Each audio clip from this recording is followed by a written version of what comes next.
I just want to let you know I'm not going to enjoy this.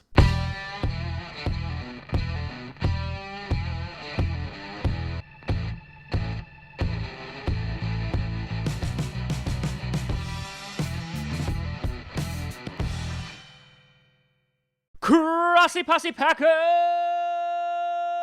Nation. Welcome to an episode of Podcast, the podcast where you don't have to be a Packers fan, but it sure does help. I am your host, Tom Grossi, and today, I know today was originally going to be undrafted free agent day, but I want to make sure that list is complete and comprehensive, and so we're gonna do that later in the week, which means things are getting moved up in the schedule, meaning we need to talk about the Chicago Bears.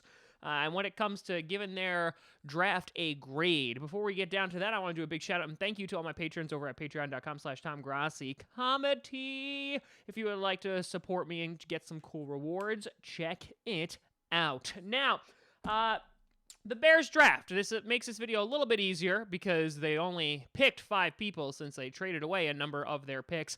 But, I mean, right off the bat, I'm not going to lie, their draft looks pretty solid. I think I just vomited a little bit from saying that. But I have to admit it, in that the Bears team is the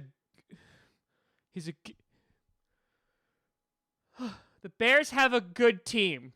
I need to go shower and bleach now. And so, when the Bears were drafting, they didn't have too many holes to fill, besides kicker, because, double doink, never forget. So, what we're going to do is the same thing we did for the Packers draft. We're going to break down day by day. We'll go through each pick and I'll give you the overall consensus on what's going on with that. Now, day one, the Chicago Bears did not have a first-round pick because they traded their first for Khalil Mack. And so if we're counting that as a pick, that gets an A because it's Khalil Mack. He haunts my dreams. He haunts Aaron Rodgers' dreams. And I just want him to go away. That's it. Then moving on to day 2, the Bears also did not have a second rounder because they traded that to the Patriots to get Anthony Miller, who got 423 yards and 7 touchdowns last season. Seemed to be an up-and-coming receiver from Memphis. So, again, not a much of a grade there, but he looks like he could at least help out the Bears wide receiver core. Now with the 87th pick, hold on, the Bears traded to the New England Patriots. They went up 14 spots to get the number 73 pick.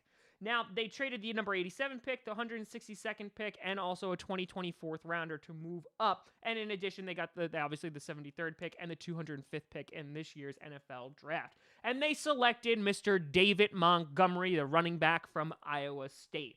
Now, this already adds to the very busy backfield that is the Chicago Bears. They already have Mike Davis, who with Seattle had over 500 yards and 4 touchdowns last year. They also had Tariq Cohen. They also have Ryan Nall. They have Taquan Wazzell. They also have their 7th round guy that they wound up getting. So there's a lot of competition that's going to be going on in camp. But David Montgomery, in my opinion, how this is going to work out is going to be splitting carries with Tariq Cohen. And I think this is going to make them a deadly duo. Now, David Montgomery is a damn good pick, and I can understand trading up for him, considering I don't know if he was going to be there at 87.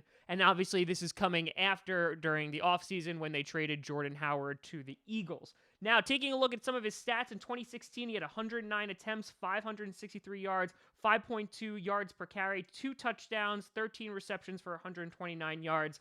And so, taking a look at this, again, with limited attempts, he was able to at least bounce off at least 500 yards. Almost 600, and just get in the end zone a couple of times.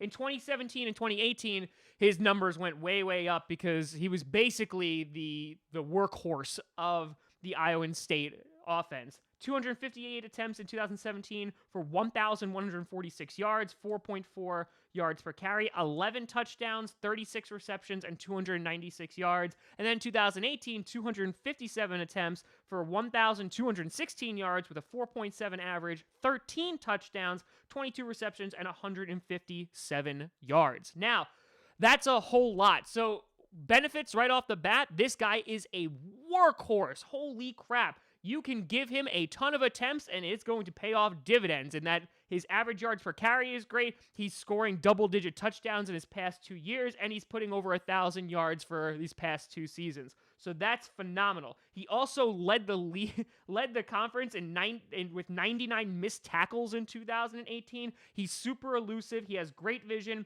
Ran a 4.63 40-yard dash, which, it's not the greatest for his speed. That's not really what his obviously his weapons are. It's his initial maneuvering around the defenders, able to break through holes, wait for the blocks, etc. So those are all the positives. The only negatives I could really see about David Montgomery is he is a little bit undersized, but on top of that, because he was such a workhorse back in college, he does have a lot of wear and tear on him, but I don't think this is going to be so much of a problem, considering the Bears are also going to have a busy backfield, and he's most likely going to be a running back by committee with Tariq Cohen at the very least. And so I think this is going to make a very effective backfield for the Bears as they can continue to work that ground and pound. And so taking a look at day 2, if we're factoring in Anthony Miller and also David Montgomery, I think it's a solid A-, and that they filled a need, obviously replacing Jordan Howard with another workhorse back, and I think this is very beneficial for them. Then moving on to day 3, when, the Bears actually had some picks. They got great value in the 4th round with the 126th pick. They got Ridley, the wide receiver from Georgia. Guy is 6'1", 199 pounds. Ran a 4.58 40-yard dash, so again, not a speedster, but he is super duper tough, and watching some of his tape, he almost always wins those 50-50 balls. He's a very physical receiver. He's not afraid of contact, kind of like exactly what the Bears want. In 2016, played 6 games, only had 12 receptions, 238 yards, 2 touchdowns, and averaged about 19.8 yards per catch.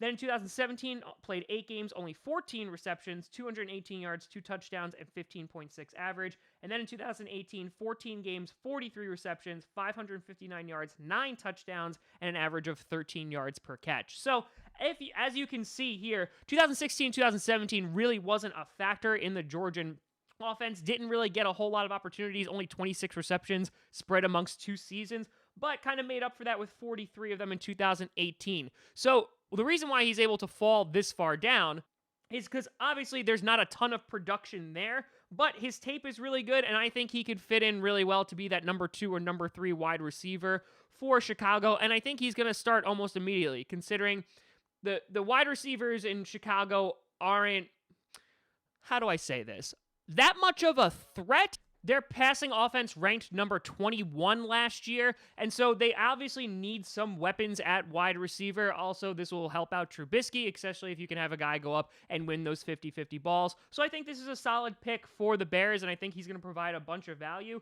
and he could actually contribute to the team basically immediately.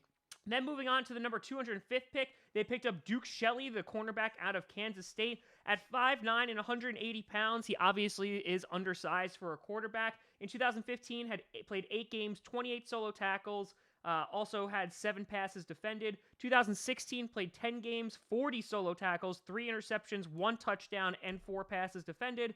2017, 12 games, 53 solo tackles, 2 interceptions, 1 touchdown, and also 11 passes defended. And finally, in 2018, played 7 games because he was injured with a toe injury, 32 solo tackles, 3 interceptions, and 9 passes defended. So obviously a 4-year starter, and this man can tackle. He has no problem going after the receiver. Not a ton of assisted tackles, because that kid is just doing it by himself. Also ran a 4.46 40-yard dash, which is not too bad at all.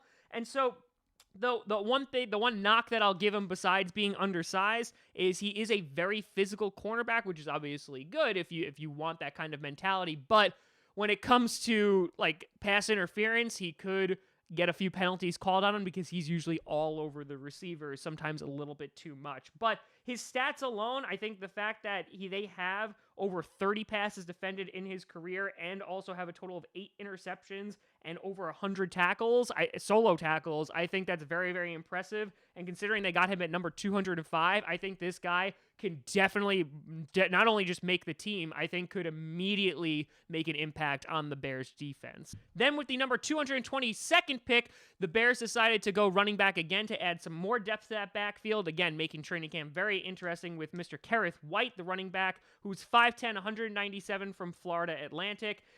He played about half of 2018 as a starter. He could definitely help in special teams, while he does need some work on his vision. In 2016, got 43 attempts for 145 yards, only 3.4 yards per carry, 1 touchdown. And then 2017, got 55 attempts for 347 yards, 6.3 average, and then 2 touchdowns. And then 2018, which obviously this is where he got the bulk of his carries, 134 attempts, 866 yards, 6.5 yards per carry, 8 touchdowns. And then even the receiving game had 10 receptions, 160 yards, and 2 touchdowns. So that being said, on 144 attempts total, combining it together, the guy had over 1,000 yards and also had 10 touchdowns. So he shows a bunch of potential. I wouldn't be surprised if this guy turns out to make the team and also be their number 3 or number 4 back if they decide to keep 4 backs in that backfield. So I think that this is a good depth pick for the Bears and provides a lot of value at the pick, kind of just best player available at this point. And then finally, number 238, they got Steven Denmark, the 6'3", 220 cornerback. He was a wide receiver in 2016 and 2017, made the transition to cornerback over in 2018, and had 55 tackles, 8 for a loss, 3 interceptions, and 9 passes defended. This guy is super freaking athletic. He's 4.46 for his 40-yard dash, 42.5 for a vertical. And in addition, like, he is also, the guy is just jacked, right? 6'3", he has all of the tangibles and measurables that you could possibly want in a cornerback, but this guy is the epitome of a project cornerback. He obviously just made the transition to the position, and so now you, like, and this is the perfect team to do it, considering their defense is so damn good, to literally take this guy, mold him, and be like, this is what you're going to become. This is how you're a dominant player in this league. And he also could make the move to safety as well, and they could use some help in the backfield, obviously, after losing Adrian Amos. So there's going to be a lot of learning with this pick, but when you get to, like, the 7th round, you're going to pick project guys, and I think this is a solid pick for the Bears. And so overall, I think their day 3 was a B+. Now, if we put it all together, I think that the Bears had, with their limited picks, a great draft. I think it'd give it an A- overall. They're a damn good team. I hate to admit it. They filled their holes at running back. They got another physical receiver, and they shored up that secondary as well. And so they added depth. They got the positions of need, and of course, they also got Khalil Mack essentially in the first round, which should automatically make this grade somewhere in the A range. And so overall, I think the Bears are going to be a force in the NFC North once again. It's all going to be dependent on that offense and see if Trubisky can continue to grow, continue to improve, but the Bears gave him some help with that on the offensive side of the ball. But let me know what you think down in the comments below. You can always find me at TomGrossiComedy.com, TomGrossI Comedy, at TomGrossiComedy, and all the social media you see down below. Check out podcasts on SoundCloud, iTunes, Google Play Music, and we'll be doing this 5 times a week this week. But thank you so much for watching. I'm Tom Grossi, and as always, go Pack Go.